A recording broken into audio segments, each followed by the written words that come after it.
casi nada, con lo cual, pues, bueno, tengo que por lo menos vamos a sacarlo, no hay que ver, pero bueno, que se lo oiga. En primer lugar, quería daros las gracias a todas y a todos por vuestra asistencia a este desayuno. Sabéis que es un formato que, bueno, pues un par de veces al año nos gusta llevar a cabo porque, bueno, creemos que es una forma más distendida, más relajada, con un poco más de tiempo del que podemos tener habitualmente, pues bueno, de comentar un poco la actualidad municipal, que es la que nos ocupa y preocupa, y de, bueno, tener también una ocasión de esa comunicación bidireccional de modo más sosegado, ¿no? Hoy lo que queríamos hacer es, bueno, pues en estos inicios del curso político, una vez pasadas las fiestas de San Mateo, pues es hacer un poco, digamos, situar un poco cuáles van a ser nuestras prioridades de trabajo, de dedicación para este curso político y para lo que resta de mandato, porque ya hemos dado la vuelta al jamón, como suelo decir a veces, y ya nos queda menos de lo que llevamos andado, ¿no? Por lo tanto, también es importante fijar a veces las posiciones en las que nos vamos a mover después de, como os decía, de acabadas estas fiestas de San Mateo, que las hemos acabado con debates importantes en cuanto a ordenanzas fiscales, movilidad, vivienda, etc. Debates que en muchos casos hemos notado que hay hay incoherencias, hay mensajes erróneos que nos dan a entender probablemente que este equipo de gobierno, una premisa que me gusta a veces, aunque me riñe porque lo digo, porque parece que justifico lo que no debería justificar, pero a mí me gusta decirlo igual, ¿no? Hago caso y otras no. Cuando estás en la oposición parece que se espera que hagas una crítica perenne siempre por no sencillamente porque estás en la oposición, ¿no?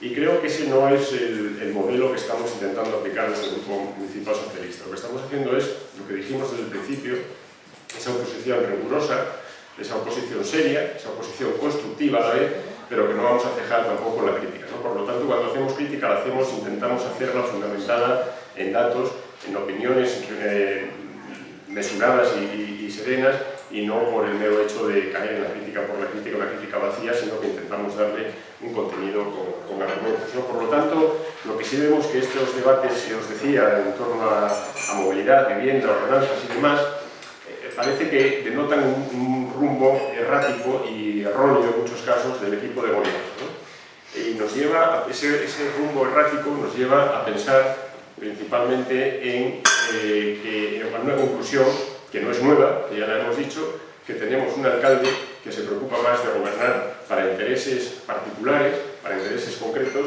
que en bien del interés general, antes que para la ciudadanía. Muchas veces estamos viendo que se toman decisiones que están más movidas a favorecer a determinados grupos de presión o a determinados grupos empresariales, más que al común de la ciudadanía, ¿no? También vemos que hay una carencia importante, estamos viendo en ese rumbo errático que os decía al principio, una falta de visión a largo plazo y una falta de escucha a los vecinos. Lo de la visión a largo plazo lo hemos denunciado también muchas veces, ¿no? No se puede llegar a ningún sitio si no tienes un rumbo claro, si no tienes una visión conjunta, una visión estratégica de ciudad, y en este momento creemos que no la vemos. Y lo estamos viendo en problemas concretos con los que vamos a hacer un énfasis especial en este curso político, como es, por ejemplo, la vivienda, ¿no? Un claro ejemplo es la vivienda. Estamos viendo cómo la vivienda se pone en las primeras posiciones en las listas de preocupación de los españoles. El gobierno no es ajeno a esta preocupación, y cómo por contra, pues ante medidas que hemos planteado y en las que volveremos a insistir, pues no se nos ha hecho ni caso, ¿no? Hemos presentado hace tiempo ya una petición de regulación de las viviendas de uso turístico, porque si creemos que es un problema, creemos que deben limitarse, y se nos respondió que no hay ningún problema en Oviedo con las viviendas turísticas. En el último pleno hemos presentado también una petición para que se solicitara al Principado la declaración de zonas tensionadas, porque en Oviedo la mayor parte del casco urbano muchos de los vecinos tienen que dedicar más del 30% de sus ingresos a vivienda, excepto unas zonas muy concretas del centro, lo demás todos estaríamos en zonas tensionadas. También se nos negó. En su día, cuando convocamos el pleno extraordinario, hicimos una propuesta para que de las 1000 viviendas públicas de La Vega hubiera una permuta con terrenos en la zona de las campas La Florida, las campas Paniceres, para que se pudieran hacer 600 viviendas públicas. También se nos negó, y la única respuesta en ese pleno en el que pretendíamos hacer un debate sobre el estado del municipio, la única respuesta por parte del alcalde, que fue una del pleno, fue dedicar 27 minutos metido en un despacho a insultar a este proyecto, ¿no? Por lo tanto, pedimos que se tomen medidas en cuanto a vivienda. La vivienda es un derecho constitucional, no es un bien especulativo, y es clave para atraer juventud al municipio y dinamizar la economía. Todos estamos conociendo casos de muchos jóvenes que se están yendo a vivir a los municipios porque tienen un acceso imposible a la vivienda en este momento, ¿no? Creemos que puede ser una buena herramienta. Vamos a intentar andar en ese trabajo de influencia desde el Grupo Municipal Socialista, que estamos donde estamos. Sí que pretendemos influenciar en algunas decisiones en positivo el impulsar un plan municipal de vivienda. Hemos visto también, dentro de ese rumbo errático al que os hacía referencia, cómo hemos cambiado, se intentan cambiar el guión dentro de un asunto clave en el desarrollo urbanístico de la ciudad, como es la fábrica de gas, ¿no? Teníamos un melón que estaba cerrado totalmente, como es el del gasómetro, con unos informes de patrimonio que son concluyentes, hasta ahora eran concluyentes, y en el que el alcalde pues, nos dijo este fin de semana que sería bueno que hubiera viviendas dentro del gasómetro, ¿no? Nosotros hemos ido en la Comisión de Urbanismo del pasado el miércoles, el concejal nos decía que hay algún grupo de oposición que se dedica sistemáticamente a torpedear cualquier iniciativa del equipo de gobierno. Yo le reproché y pedí que constase en acta que lo único que hace el Grupo Municipal Socialista es velar por los intereses de los obetenses.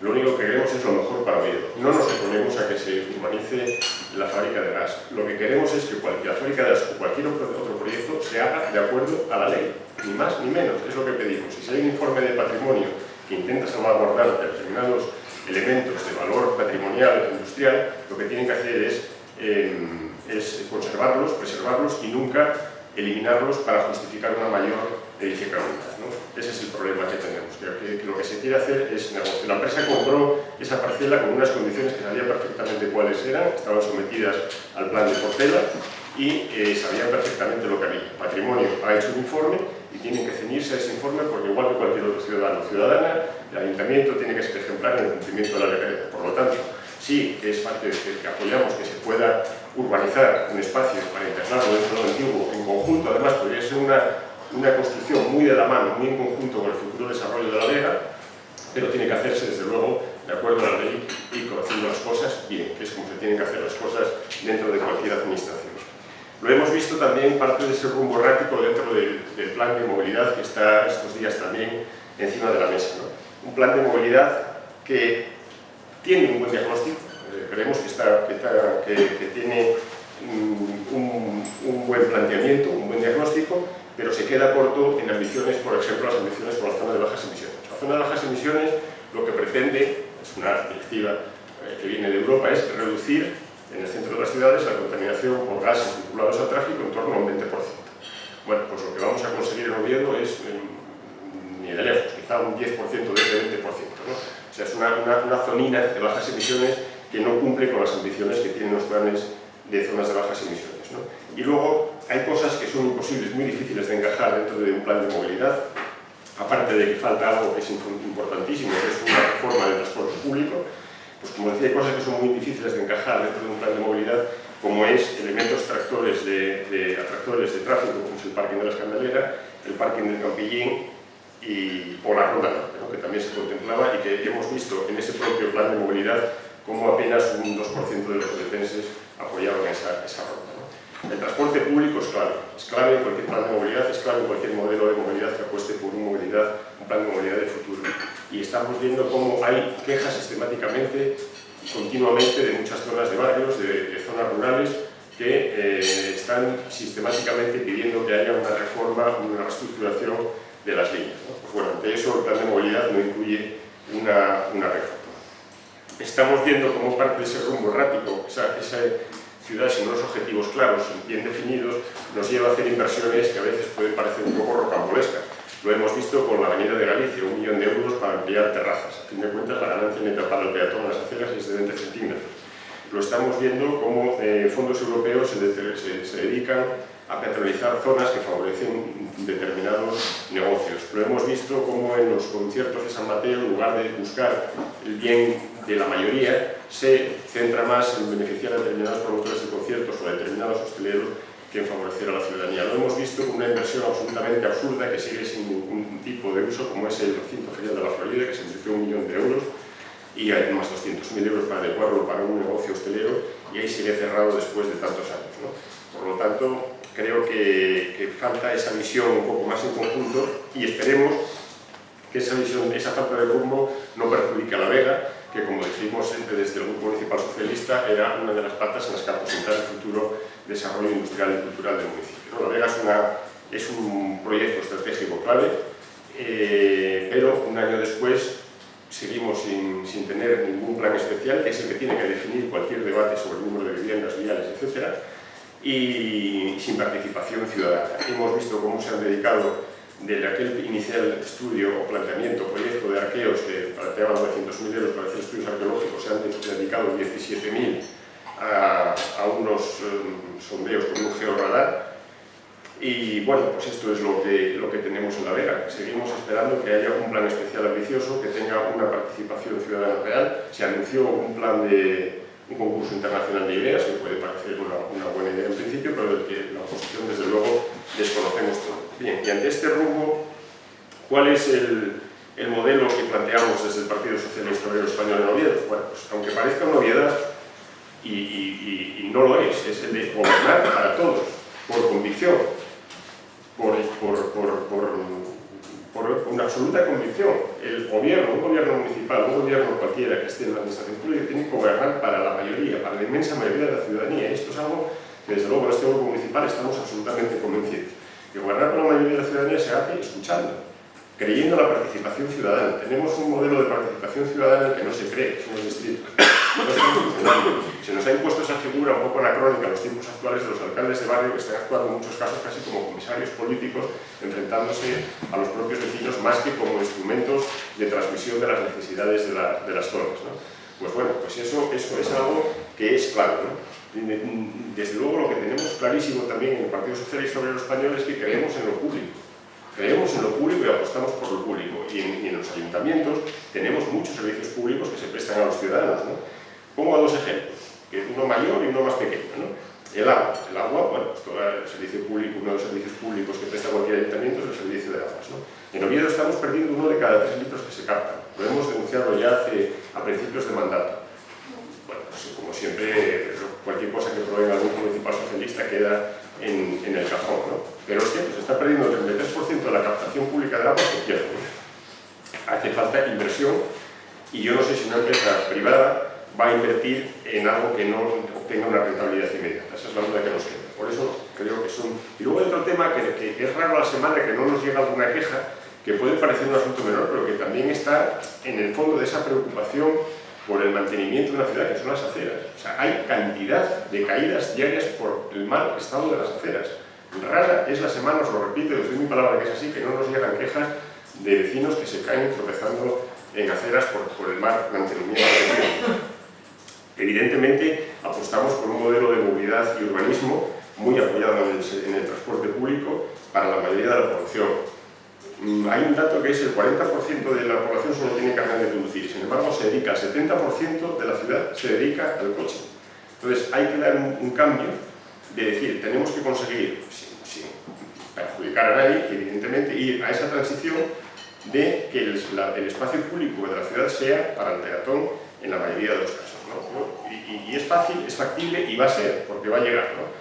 Si recordáis, bueno, sois demasiado jóvenes algunos, pero en los años 80, cuando se empezó el debate de la peatonalización, hasta yo era joven, en el año 73, cuando Antonio Masip empezó a peatonalizar Oviedo, hubo una grandísima protesta de los comerciantes, de Gabino de Lorenzo, en aquel momento aspirante a la alcaldía, porque decía que aquello iba a ser la ruina del comercio. Bueno, pues las peatonalizaciones hoy han venido para quedarse, nadie entendería la ciudad llena de coches, y eso es un modelo de movilidad que va favoreciendo poco a poco al peatón y que desde luego tiene grandes beneficios. Y también una de las cuestiones que a nuestro juicio es importante es la conservación del patrimonio y defensa de los espacios verdes, ¿no? Oviedo tiene que, como toda ciudad, nosotros tenemos una gran ambición en ese sentido. Es una de las patas en las que aposentamos nuestro programa de gobierno, la movilidad sostenible del medio ambiente. la cultura, y los servicios sociales sería la cuarta pata de esa mesa. Y para nosotros es importantísimo porque redunda en el bienestar de la ciudadanía de una forma muy directa. Tenemos una propuesta del Anillo Verde, que haremos pública en breve. Teníamos una propuesta que hicimos al principio del mandato del Corredor Verde. Apostamos claramente por un plan de recuperación que tenemos listo también para ofrecer al equipo de gobierno, se lo dije otro día al alcalde en el pleno. Tenemos un plan de recuperación integral de Naranco que puede transformar totalmente Naranco para los vecinos y vecinas de esa segunda mitad del siglo XXI. Se puede hacer en conjunción con el Principado de Asturias y de forma interterritorial, incluyendo de forma periurbana, incluyendo no solo Oviedo, sino teniendo también en ese proyecto a Llanera, Siero y a Las Regueras, que seguro que estarían encantados de participar, ¿no? Y recuperar ese Monte Naranco como ese gran espacio público natural de Oviedo, ¿no? Y tenemos también una demanda, apoyamos claramente una demanda de la zona de los vecinos de Oviedo Este, de ese Parque del Este que tanto ansían desde hace tanto tiempo y que creemos que es una demanda justa porque efectivamente es la única zona de Oviedo que no tiene un gran parque en sus inmediaciones, ¿no? Por lo tanto, también apostamos por la conservación y defensa de estos espacios verdes. En cuanto a los ejes para estos próximos años con los que vamos a pivotar esta acción de oposición, desde luego yo lo definiría como un objetivo que es la ambición. Queremos que haya ambición en todas las políticas, junto con esa ambición, esa mirada conjunta, esa mirada global, esa visión estratégica, tiene que haber una ambición. Tenemos oportunidades. También siempre yo suelo hablar mucho de las oportunidades que en muchos casos estamos dejando pasar, ¿no? Tenemos que insistir en la modernización, disminuir la dependencia del sector servicios de poco valor añadido. O sea, no se deben juntar muchas manzanas en el mismo cesto.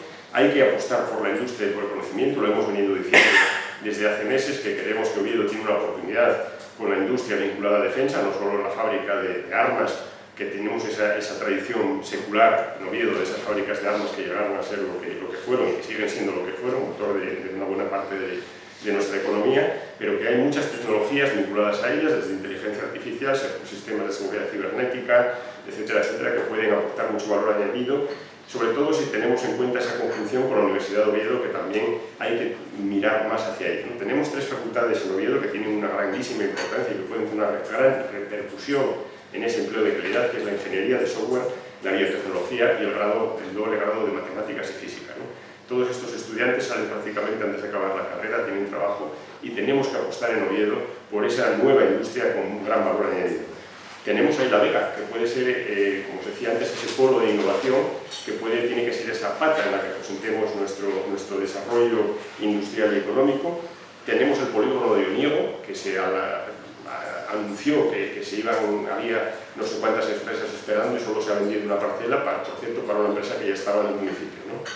Y tenemos San Claudio, que hace no muchas semanas hicimos una propuesta para que esos terrenos de la fábrica de Pinos y de la fábrica de Loza pudieran estar vinculados a estas nuevas empresas, que se pudieran aprovechar para tener allí un espacio para el desarrollo de estas nuevas empresas vinculadas a industria con investigación, desarrollo e innovación, ¿no?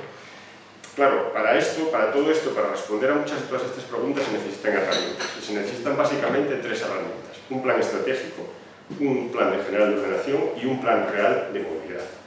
El plan estratégico tenemos uno que es el denostado y tan nefasto gobierno del tripartito hizo, porque hizo muchas cosas bien, muchísimas más de las que quedaron en el colectivo común. Pues una de las primeras cosas que hizo el del tripartito fue hacer un plan estratégico. Desde luego, cuando llegó Cantil y lo metió en el cajón, caduca este año, no sé si este año o el año que viene, creo que este año, y necesitamos ese plan estratégico porque es el que marca las pautas por donde cambia. Necesitamos un plan general de ordenación, también el anterior gobierno de Progreso había dejado un plan general en marcha, un plan ambicioso, real, adecuado a las necesidades del municipio, sin intereses especulativos, también, como no les gustaba, lo han metido en el cajón y estamos esperando por uno.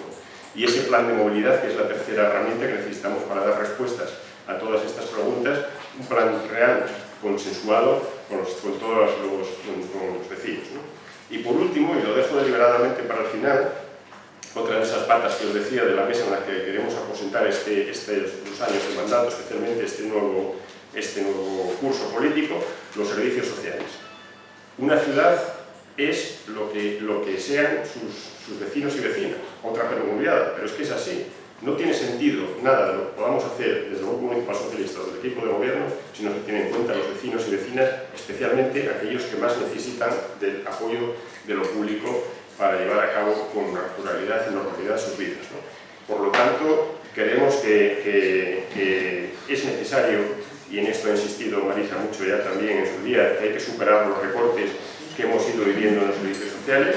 Es muy importante atender las nuevas realidades, como son la soledad no deseada, el envejecimiento, y en este sentido, a las ordenanzas fiscales hemos presentado algunas alegaciones en el sentido de independizar los servicios de acompañamiento y comida a domicilio del servicio de la atención domiciliaria, garantizar a las personas con necesidades temporales como accidentes o lesiones, o una propuesta que ya hicimos en su día también de tener un servicio de 24 horas para atender cualquier necesidad en el ámbito social, ¿no?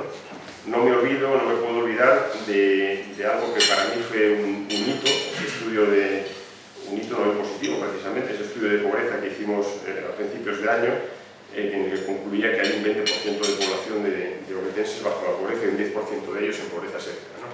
Yo dije en su momento que si fuera alcalde no dormiría muy tranquilo sabiendo que hay un 20% de población. Bueno, pues tenemos que hacer todos los esfuerzos posibles para intentar disminuir ese porcentaje de pobreza. Y se puede hacer no solo de los servicios sociales, se puede hacer desde la cultura, se puede hacer desde el urbanismo, se puede hacer desde muchas maneras. Otro día yo decía, a raíz de una reunión que tuvimos con motivo de la capitalidad cultural, de la programación, de la preparación de la capitalidad cultural europea, idea del Partido Socialista, que por cierto votaron 2 veces en contra y ahora está en marcha y deseamos que llegue a buen puerto, que la cultura puede ser per se un elemento revulsivo de transformación también social, ¿no? Incluso urbanística, y puede ayudar también, ¿por qué no?, si se hace bien, a que ese elemento, esa capacidad de revulsivo que pueda tener, favorezca también el sacar adelante, el mejorar las condiciones de muchos ciudadanos y ciudadanas de vida, ¿no? Desde luego, el tema social tiene que ser clave para cualquier persona, para cualquier socialista, y así vamos a incidir en este curso político, ¿no? Y por encima de todo, para concluir, lo que sí hacemos es un llamamiento, no estamos cerrados a debatir ningún tema de ciudad con el equipo de gobierno, ¿no? Nosotros somos el frente del sí, somos el sí a un futuro del municipio con ambición, somos el sí a una ciudad para las personas, somos el sí a la participación real de los vecinos y vecinas, somos el sí a los servicios públicos de calidad, somos el sí a una ciudad verde, ambiciosa, que tenga capacidades para adecuarse a los retos que nos está planteando el cambio climático, somos el sí a debatir todo lo que tenga que ver, somos el sí a este cambio de rumbo errático y somos así a un municipio inclusivo, sostenible y para todos y todas en este curso político y lo que resta de mandato. El PSOE, el Partido Socialista Obrero Español, el Grupo Municipal Socialista, tiene ideas, tiene programas y tiene ganas de concertar lo que haya que concertar, pero siempre con una negociación real, que se traslade de forma real a los presupuestos, que sea mensurable, que sea revisable y que pueda ser ejecutable. No estamos para hacer negociaciones sobre la nada, sobre humo, sino para abordar los problemas reales que esperan se solucionen todos los obetenses y las obetenses. Y con esto, no sé cuánto me llevo de tiempo, pero creo que...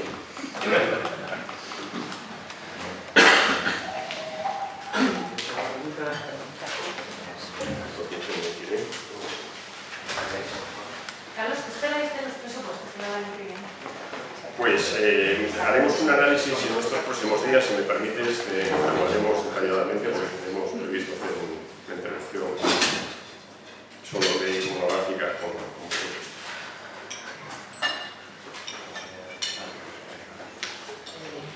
Bueno, quería preguntaros un poco hablaréis un poco de cómo se están plegando a intereses, no sé si se está demostrando eso un poco, te digo ejemplos que dice la ciudadanía, ¿no? La nueva avenida pues parece que es para las terrazas, para Altea, en San Mateo para Altea, la fábrica de gas hablan de esas residencias, es decir, de uso residencial privado, es decir, no sé si creéis que todos los proyectos que se están generando siempre tienen un beneficiario, digamos.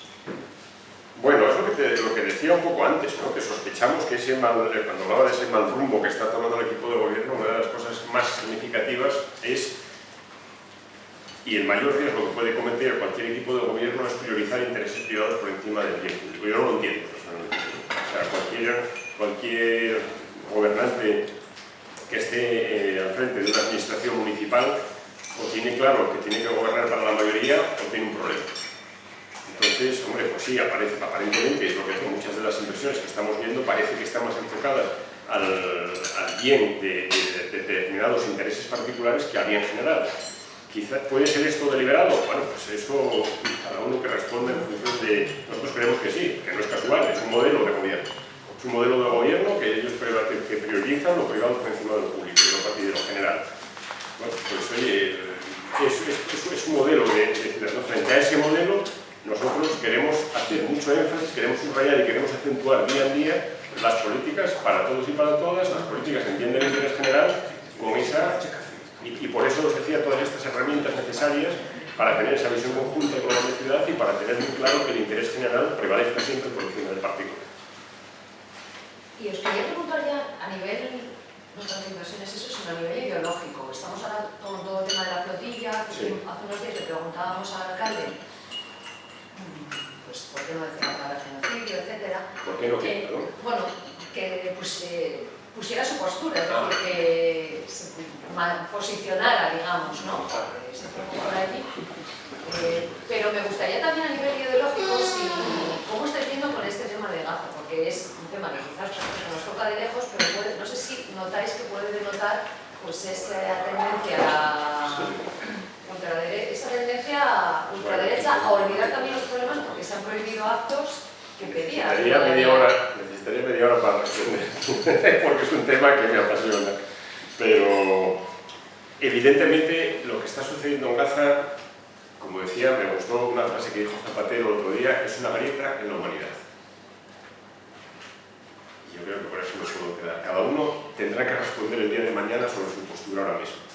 Yo te digo que por primera vez en mi vida hay imágenes que no soy capaz de ver. Y me interroga mucho qué es lo que puedo hacer yo para paliar eso, ¿no?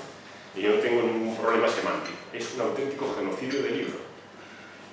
Aquí está Javier, que nos podría hablar mucho de aquello, pero en mi opinión creo que nos estamos cargando el derecho internacional. Israel se está ciscando en las resoluciones de Naciones Unidas desde hace años. Está utilizando la fuerza por encima de cualquier ley o normativa o dictamen de Naciones Unidas. Está exterminando a un pueblo. Pues yo creo que eso no hace falta tener ninguna etiqueta política, hay que ser solo un ser humano para que se te abran las carnes ante esto, ¿no? Y reflexionar cada día qué puedo hacer yo desde mi ámbito exclusivo personal para intentar paliar esto, ¿no? Nosotros pedimos en un pleno, Marisa pidió una ayuda, que el ayuntamiento hiciese una ayuda para Gaza, nos lo votaron en contra. En su día se pidió también la convocatoria del Consejo para hacer si mal no recuerdo, una declaración en contra de este genocidio. Tampoco se estuvo... A mí me hubiera gustado ayer ver a concejales del PP en la concentración que hubo en el ayuntamiento. Somos seres humanos todos, por encima de todo. ¿A qué estamos jugando? O sea, ¿qué hubiéramos hecho en la Alemania de los años 40? Es que es algo... Preguntado de otra forma, ¿Oviedo a nivel municipal está a la altura de lo que está ocurriendo en Gaza? A nivel gobierno municipal. Desde luego, como institución, en tanto y cuanto lo mínimo que hemos pedido, que fue una declaración en contra y una ayuda concreta, no lo han hecho. Desde nuestro juicio yo creo que no. Que se puede hacer mucho más, que se tiene que hacer mucho más. Es que deberíamos empezar cada pleno pidiendo socorro a la humanidad para que cese este genocidio. Y se puede hacer muchas cosas yo hablo a título personal, que la reflexión que me hago es qué puedo hacer yo desde mi ámbito exclusivamente personal, pero desde un ámbito municipal como institución se puede hacer mucho más, sin duda. Hace aproximadamente un año que el equipo de gobierno, cuando firmó ese acuerdo con Izquierda Unida, ¿qué balance de lo que se ha hecho hasta ahora? Bueno, pues el balance es muy fácil de hacer, que hemos conseguido. Yo dije en su día, cuando estaba el presupuesto que se aprobó en su día, que se aprobó después de la supuesta negociación, cogí los dos documentos y os dije, mirad, la única diferencia que hay entre uno y otro es la fecha. Y lo mantengo. No ha habido ninguna concreción de nada. Obras son amores. ¿Qué han conseguido? Incluso han votado la agenda, ahora se pone en la Ronda Norte.